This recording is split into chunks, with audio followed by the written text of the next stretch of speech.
Hello everyone, welcome back to my channel Becoming Proactive with Soumya Agarwal.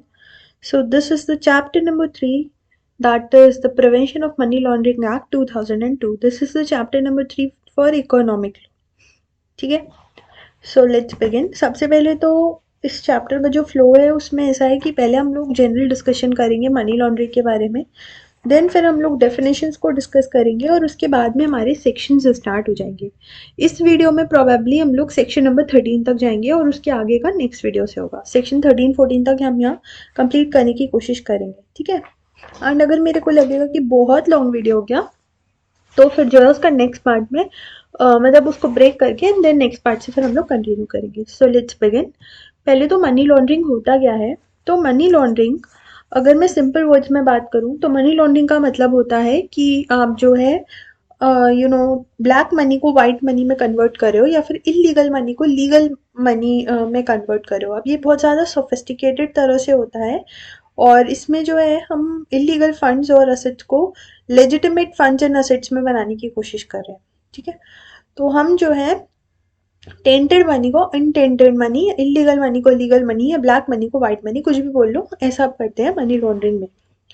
अब आपको अगर चोर को पकड़ना है, पुलिस को चोर को पकड़ना है, तो पुलिस को पता होना चाहिए कि चोरी किस किस तरह से जो है वो होती है. उसी तरह से जो prevention of money laundering act आया है वो जब मनी लॉन्ड्रिंग को प्रिवेंट करने के लिए आया है, तो यहाँ पर भी जो है कुछ मेथड्स आपको दिए हुए हैं सो दैट आपको पता लगे कि एक्चुअली मनी लॉन्ड्रिंग होती कैसे है, ठीक है. तो ये जो है ये बहुत ज़्यादा सोफिस्टिकेटेड तरह से होता है. तो पहला तो जो हमारा इस एक्ट में जो ऑब्जेक्टिव रहता है वो ये रहता है, इस एक्ट का ऑब्जेक्टिव, इसको आप यहाँ लिख भी सकते हो, that what is the purpose या फिर what is the objective of PMLA act 2002. तो आप ये लिख सकते हो. पहला इसका ऑब्जेक्टिव तो होता है कि प्रिवेंट करना मनी लॉन्ड्रिंग को. एंड दूसरा जो होता है वो होता है कि मनी लॉन्ड्रिंग हो गई है तो क्या करेंगे. तो मनी लॉन्ड्रिंग अगर हो गई है और बाद में इस चीज़ का पता लगा है, तो जो भी प्रॉपर्टी गलत तरह से एक्वायर करी गई है, मनी लॉन्ड्रिंग से एक्वायर करी गई है, उसको कॉन्फिस्केट किया जाए, ठीक है. तो इसके इस एक्ट के जो है वो दो ऑब्जेक्टिव्स हैं. Now let's return back to the method. जो हम लोग मेथड्स डिस्कस कर रहे थे कि मनी लॉन्ड्रिंग के मेथड्स होते क्या क्या है. तो जैसे आप कैश स्मगलिंग करते हो, मतलब कि एक लोकेशन से दूसरी लोकेशन में कैश को आप ले गए या फिर आपने डिपॉजिट कर दिया कैश को स्विस बैंक अकाउंट में, या फिर जो है स्ट्रक्चरिंग कर दिया, मतलब कैश को जो है छोटे छोटे फॉर्मल रिसीट्स में जो है आपने ब्रेक डाउन कर दिया. देन स्टॉक मार्केट के जो स्कैम्स हैं, या फिर रियल एस्टेट से आप मनी लॉन्ड्रिंग कर रहे हो, या फिर ड्रग ट्रैफिकिंग, हवाला, बहुत सारे और तरीके हैं जिससे जो है मनी लॉन्ड्रिंग होती है. मतलब इलीगल मनी जो है वो वहां पर यूज होता है एंड उस इलीगल मनी को धीरे धीरे वो लोग लीगल मनी में जो है वो कन्वर्ट कर लेते हैं, ठीक है. फिर उसके बाद में यहाँ पे इतना ज़्यादा कुछ रेलिवेंट नहीं है कि यहाँ पर इम्पैक्ट दे रखा है कि अगर मनी लॉन्ड्रिंग नहीं पकड़ी गई तो क्या क्या होगा, क्या क्या उसका इम्पैक्ट रहेगा. तो this is not that relevant. हम लोग आ जाते हैं कि यहाँ पर ये हवाला का, इन्होंने हवाला एक मेथड है मनी लॉन्ड्रिंग का, इसके लिए थोड़ा सा डिस्कशन दिया है, तो इसको एक बार डिस्कस कर लेते हैं एंड देन फिर हम लोग अपनी डेफिनेशंस पे आ जाएंगे. तो हवाला में क्या होता है ना, मैं आपको ये ड्रॉ करके बता देती हूँ, एक मिनट तो. सो लोग इसमें क्या होता है ना कि कोई पर्सन है जो कि कंट्री ए में, एग्जाम्पल से हम लोग इसको समझते हैं, एक कोई पर्सन है कंट्री ए में, उसको ट्रांसफ़र करना है कुछ पैसा कंट्री बी में. अब वो क्या करता है, वो एक हवाला के ब्रोकर को पैसे दे देता है जो कि कंट्री ए में है. तो ये हमारी कंट्री ए है. अब इसमें कोई मिस्टर एक्स है, ठीक है. अभी मिस्टर एक्स को पैसा पहुंचाना था कंट्री बी में, तो यहाँ पर कंट्री ए में एक ब्रोकर था, हवाला ब्रोकर, हवाला एजेंट जिसको आप बोल सकते हो. तो वो यहाँ बैठा हुआ था. तो मिस्टर एक्स गए और इस हवाला एजेंट को उन्होंने पैसे दे दिए और उन्होंने बोला कि मुझको जो ये पैसा है, I want to transfer it to country B, ठीक है. फिर उसके बाद में क्या हुआ, जो एजेंट था उसने एक्सेप्ट कर लिया एंड उसने फिर फ़ोन मिलाया अपने कलीग को जो कि कंट्री बी में था. अब जैसे एक हवाला एजेंट कंट्री ए में बैठा हुआ है, एक दूसरा हवाला एजेंट कंट्री बी में बैठा हुआ था, जो इन्हीं का कलीग था. जो यहाँ पे अंकल बैठे थे उन्हीं का ही कलीग था, ठीक है. फिर क्या हुआ, his colleague gives the money in country B's currency to the person in country B. अब ये जो कलीग था हवाला वाला, इसने क्या करा, इसने पैसा जो है जिस भी स्पेसिफिक पर्सन को इस मिस्टर एक्स को पैसा पहुंचाना था उसको इसने पैसा पहुंचा दिया। किसने? ये वाला जो कंट्री बी में जो हवाला एजेंट था उसने। लेकिन ये जो पैसा पहुंचाया ये इसने पहुंचाया कंट्री बी की करेंसी में ही। और इसने जो पैसा दिया था ये इसके पास तो कंट्री ए में जो करेंसी थी वही था, पर इसने जो पैसा पहुंचाया वो पहुंचा दिया कंट्री बी की करेंसी में। मतलब जिस भी पर्सन तक पहुंचाना था ना मिस्टर एक्स को पैसा, तो उसको उन्होंने जो हवाला एजेंट थे उन्होंने कंट्री बी में जिस पर्सन को पैसा पहुंचाना था उसको कंट्री बी वाली करेंसी में ही पैसा दिया। ठीक है, तो इसमें हुआ क्या? इसमें एक आइडेंटिफिकेशन कोड था जो कि रिक्वेस्ट किया था, जिससे ऑथेंटिकिटी पता लगी कि कौन है एक्चुअली रिसीवर, और जो सेम मॉडल से ये चलता है। ठीक है, तो इस हवाला ट्रांसफर में क्या हुआ, जो मनी है वो हवाला सिस्टम में आया लोकल करेंसी में और उसने लीव किया एज लोकल और फॉरेन करेंसी ओनली। और जो करेंसी के एक्सचेंज रेट थे वो एजेंट ने सेटअप करे और ऑफिशियल रेट पे नहीं हुआ। तो ये चीज यहाँ ये हुई कि जैसे सपोज यहाँ पर कोई भी जो करेंसी थी ए वाली की, सपोज जो ए की करेंसी थी उसका 1 यूनिट जो था, वो करेंसी बी जो थी, कंट्री बी जो थी उसका 60 मतलब 1 यूनिट ऑफ कंट्री ए की जो वैल्यू थी वो 60 थी, जो कंट्री बी की यूनिट थी उसके। ठीक है, तो मतलब कि अगर इसको जो है 60 यूनिट्स चाहिए, 60 यूनिट्स भेजने हैं, मतलब 60 यूनिट्स के बराबर इसको कुछ अगर भेजना है, अगर हम रुपीज डॉलर के टर्म में ही बात करें तो सपोज 1 रुपी का जो कॉस्ट है वो $60 है। ठीक है, तो मतलब कि सॉरी, $1 की जो अमाउंट है वो 60 रुपीज है। ठीक है, तो अगर हमको जो है ज़्यादा पैसा भेजना होगा, जैसे हमें कुछ अमाउंट ऑफ डॉलर्स भेजने होंगे, तो फिर हम क्या करेंगे, हम उसको मल्टीप्लाई करके 60 से, तभी तो उतना ही ज़्यादा तो हम बेचेंगे।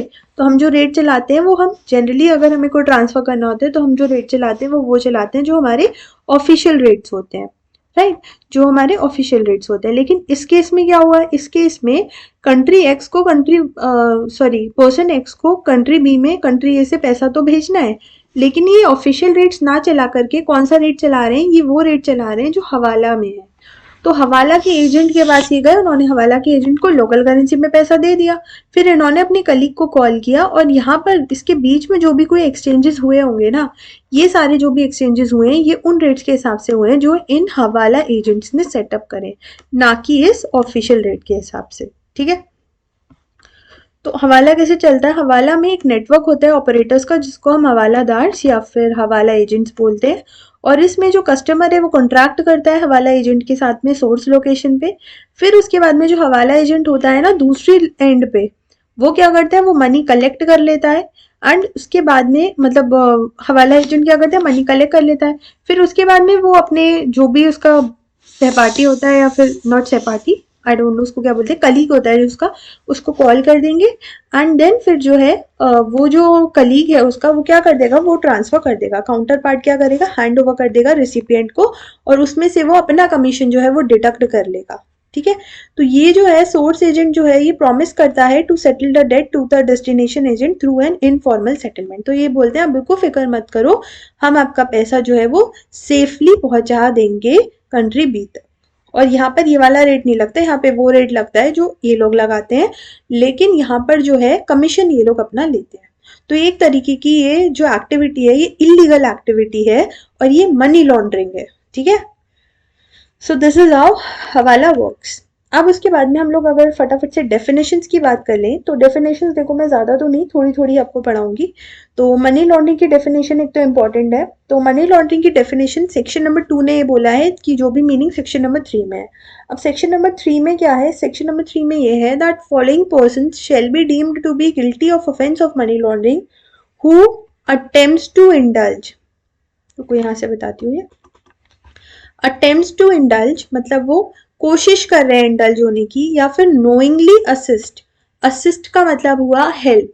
तो जानने के बाद में भी कि यहाँ पर ये गलती हो रही है उसके बाद में भी ये लोग असिस्ट कर रहे हैं, या फिर नोइंगली पार्टी हैं, नोइंगली उसकी पार्टी हैं, या फिर एक्चुअली इन्वॉल्व है किसी भी ऐसे प्रोसेस या एक्टिविटी से जो कि कनेक्टेड है with the proceeds of crime. ठीक है, so attempts to indulge, knowingly assist और नोइंगली इज अ पार्टी, या फिर एक्चुअली इन्वॉल्व है किसी भी प्रोसेस या एक्टिविटी में जो कनेक्टेड है प्रोसीड्स ऑफ क्राइम में। और इसमें जो है, इसमें इंक्लूडेड है क्या, कंसीलमेंट, पोजेशन एक्विजिशन या फिर यूज, या फिर उसको ऐसे प्रोजेक्ट करना या क्लेम करना कि वो जो है अनटेंटेड प्रॉपर्टी है, मतलब उसको छुपा रहे हैं, पोजेस कर रहे हैं, एक्वायर कर रहे हैं, या उसको ऐसे दिखा रहे हैं कि नहीं नहीं ये टेंटेड प्रॉपर्टी नहीं है, ये तो क्लीन प्रॉपर्टी है। तो जो भी ऐसे लोग होंगे या जो भी ऐसा पर्सन होगा उसको हम बोलेंगे that that specific person shall be guilty of offence of money laundering. ठीक है, तो आई होप ये डेफिनेशन जो है आप लोगों को ये क्लियर होगी। एंड ये रिविजन क्लास है तो इसमें मैं पूरे डेप्थ में नहीं जा रही, I am just telling you ऊपर ऊपर से कि क्या मीनिंग इसका है एक्चुअली। उसके बाद में प्रोसीड्स ऑफ क्राइम क्या हुआ? तो प्रोसीड्स ऑफ क्राइम, अच्छा एक चीज जो है ये आप अंडरलाइन कर लो इसमें,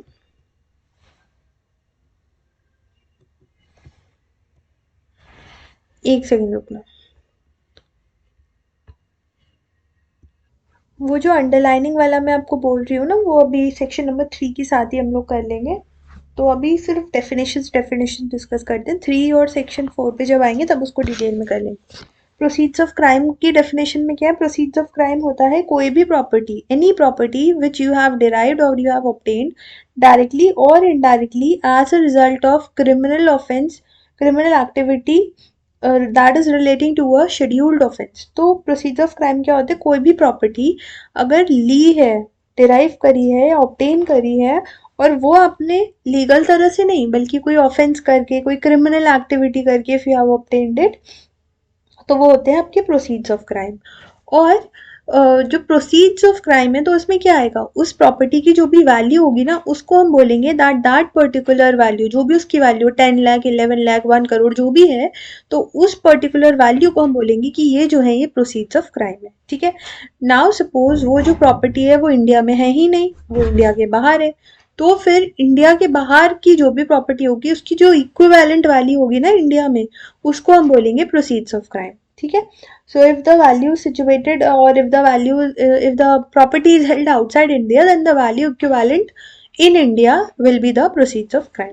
ठीक है, उसके बाद में आपका प्रॉपर्टी की डेफिनेशन। तो प्रॉपर्टी की डेफिनेशन में क्या है?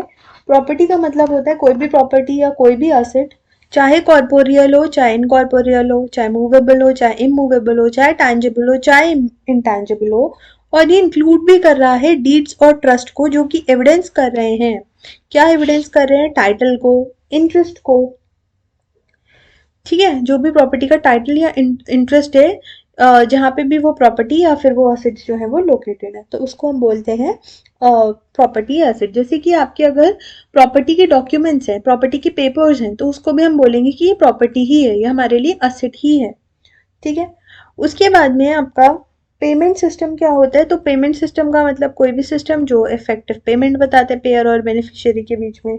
Then what is the meaning of scheduled offence? तो ये शेड्यूल्ड ऑफेंस वाला जो पार्ट है ये इंपॉर्टेंट है। अब जो आपका शेड्यूल है ना उसमें 3 पार्ट्स होते हैं। पहला पार्ट होता है ए, दूसरा होता है बी, तीसरा होता है सी। तो पहले पार्ट में ऑफेंसेस स्पेसिफाइड है जो भी पार्ट ए में है। पार्ट बी में वो वाले ऑफेंसेस होते हैं जिनकी टोटल वैल्यू या तो 1 करोड़ होती है या उससे ज्यादा होती है। एंड पार्ट सी में कुछ और अदर ऑफेंसेस होते हैं जो कि शेड्यूल्ड है। उसके बाद में आपका जो है ट्रांसफर की डेफिनेशन दे रखी है कि ट्रांसफर का मतलब क्या होता है? तो सेल, परचेज, मॉर्गेज, ये सब ट्रांसफर होता है। ठीक है, फिर आपकी ये कुछ और डेफिनेशंस है, इसको अभी मैं चैप्टर में आगे जो आएगा ना तो मैं आपको ये एक्सप्लेन कर दूंगी। तो अभी हम लोग स्टार्ट करते हैं विद आवर सेक्शन नंबर 3। तो सेक्शन नंबर 3 जो है और सेक्शन नंबर 4 जो है इसको हम लोग अब डिस्कस करते हैं। तो सेक्शन नंबर 3 बताता है ऑफेंस ऑफ मनी लॉन्ड्रिंग के। तो मनी लॉन्ड्रिंग की डेफिनेशन अब आपको अगर एग्जाम में कोई भी इससे रिलेटेड क्वेश्चन आता है तो first of all you have to write the definition of money laundering, that any person shall be guilty of money laundering, या फिर any person shall be deemed to be guilty of offence of money laundering if he directly और indirectly attempts to indulge knowing this is, वो वाली definition. ठीक है, अब उसके बाद में यहाँ पर क्या है, प्रोसेस के बारे में है कि मनी लॉन्ड्रिंग का प्रोसेस कैसे होता है। तो मनी लॉन्ड्रिंग के प्रोसेस जो होता है वो कंटिन्यूअस एक्टिविटी होती है और ये 3 स्टेजेस में बाइफर्केटेड होता है ये पूरा का पूरा प्रोसेस। तो पहला आपका जो होता है वो होता है प्लेसमेंट, दूसरा होता है लेयरिंग, तीसरा होता है इंटीग्रेशन। तो जैसे कि इंजेक्शन लगाते हैं डॉक्टर, तो जब भी डॉक्टर इंजेक्शन लगाते हैं तो सबसे पहले तो they inject the injection into your blood. उसके बाद में वो आपने देखा होगा कि कुछ भी वो कॉटन का उस पर्टिकुलर एरिया पे लगाते हैं जहाँ पे भी इंजेक्शन लगाया जाता है, and then after some time क्या होता है, वो जो इंजेक्शन होता है that enters into your body and वो जो है ब्लड तक पहुंच जाता है। इसी तरह से जो है इसके अगर हम टेक्निकल लैंग्वेजेस को डिस्कस करें तो इसी तरह से है that injecting into the formal financial system, जब जो गलत तरीके का पैसा है वो फाइनेंशियल सिस्टम में इंजेक्ट हो गया। लेयरिंग का मतलब क्या हुआ? लेयरिंग का मतलब ये हुआ कि जो पैसा इंजेक्ट किया था उसके ऊपर एक लेयर चढ़ा दी गई। और तीसरा ये हुआ कि वो क्या हो गया, वो इस तरह से मिक्स हो गया कि हमें ऐसा लग रहा है कि वो क्लीन मनी हो गया है। So third and final stage होता है कि मनी जो है वो फाइनेंशियल सिस्टम में एंटर हो गई और जो ओरिजिनल एसोसिएशन है विद द क्राइम वो ऑब्लिटरेट हो गया। ठीक है, मतलब छुप गया वो और वो क्लीन मनी की तरह दिख रहा है। इसको मैं एक एग्जांपल के थ्रू आपको बता देती हूँ कि जैसे सपोज किसी पर्टिकुलर पर्सन ने 10 लाख रुपए स्मगलिंग करके जो है रिसीव किए हैं। 10 लाख रुपए उसने स्मगलिंग करके रिसीव किए हैं, तो इसका मतलब फर्स्ट स्टेज क्या हुई कि मनी जो है वो फाइनेंशियल सिस्टम में एंटर हो गया कि उसके पास में 10 लाख रुपए आ गए, उसने गलत एक्टिविटी मतलब की स्मगलिंग कर ली। उसके बाद में अब वो लेयरिंग कैसे करेगा? तो वो लेयरिंग के लिए ऐसे करेगा जैसे उसने 1 लाख अपने फैमिली को दे दिए, 2 लाख का उसने कोई खर्चा कर दिया एंड जो उसके पास में रिमेनिंग 7 लाख थे वो उसने बैंक में डिपॉजिट कर दी। तो उसने क्या करा, उसने अलग अलग ट्रांजेक्शन में डिफरेंट डिफरेंट अकाउंट्स में डिफरेंट डिफरेंट कंट्रीज में अपने पैसे को बांट दिया। जो भी पैसा इंजेक्ट हुआ था ना फाइनेंशियल सिस्टम में उसको अलग अलग जगह बांट दिया गया है, जिससे यही नहीं पता लगे कि एक्चुअली इस पैसे का ओरिजिन हुआ कहाँ से है।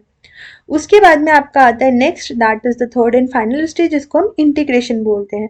तो इसमें क्या होता है, मनी जो है वो फाइनेंशियल सिस्टम में एंटर हो जाता है और इस तरह से एंटर होता है कि जो ओरिजिनल एसोसिएशन है वो ऑब्लिटरेट हो जाए और जो है पता ही ना लग पाए कि मतलब ऐसा ही लगे कि ये जो है ये क्लीन मनी है। जैसे सपोज क्या हुआ, बिजनेस स्टार्ट कर दिया जो पैसा था उसके साथ में, एंड ऑन पेपर आपने बिजनेस स्टार्ट किया और आप चेक भी रिसीव कर रहे हो जिससे कि आप जो है ये दिखा रहे हो कि हम तो बिजनेस कर रहे हैं।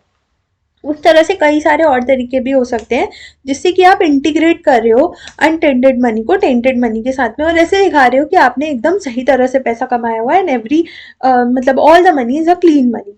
ठीक है, तो ये जो होता है ये प्रोसेस रहता है placement, layering and integration. So I hope that this point is clear to all of you. उसके बाद में आपका जो है सेक्शन नंबर 3 में इन्होंने यहाँ पे वही डेफिनेशन रिपीट कर दी है मनी लॉन्ड्रिंग वाली। ठीक है, इंक्लूड्स कंसीलमेंट वगैरह। अब उसके बाद में आता है आपका ये सेक्शन नंबर 4। तो सेक्शन नंबर 4 जो है वो बताता है कि क्या पनिशमेंट होगी अगर मनी लॉन्ड्रिंग को करा। तो सेक्शन नंबर 4 क्या बोलता है, क्या पनिशमेंट होगी अगर मनी लॉन्ड्रिंग करी। तो जिस भी पर्सन ने मनी लॉन्ड्रिंग करी, अब ये जो है ना ये दो तरीके की कैटेगरीज में बढ़ जाता है। तो पहली कैटेगरी तो ये होती है कि वो मतलब नॉर्मल ऑफेंस है और दूसरी कैटेगरी होती है कि वो जो है वो ऐसा ऑफेंस है जिसमें कि नारकोटिक ड्रग्स या साइकोट्रॉपिक सब्सटेंसेस इन्वॉल्व। तो अगर पहली ऐसी कैटेगरी है तो उसमें जो है रिगरस इम्प्रिजनमेंट लगता है 3 years to 7 years का और साथ में फाइन लगता है और फाइन के लिए कोई लिमिट नहीं है, फाइन अनलिमिटेड लगता है।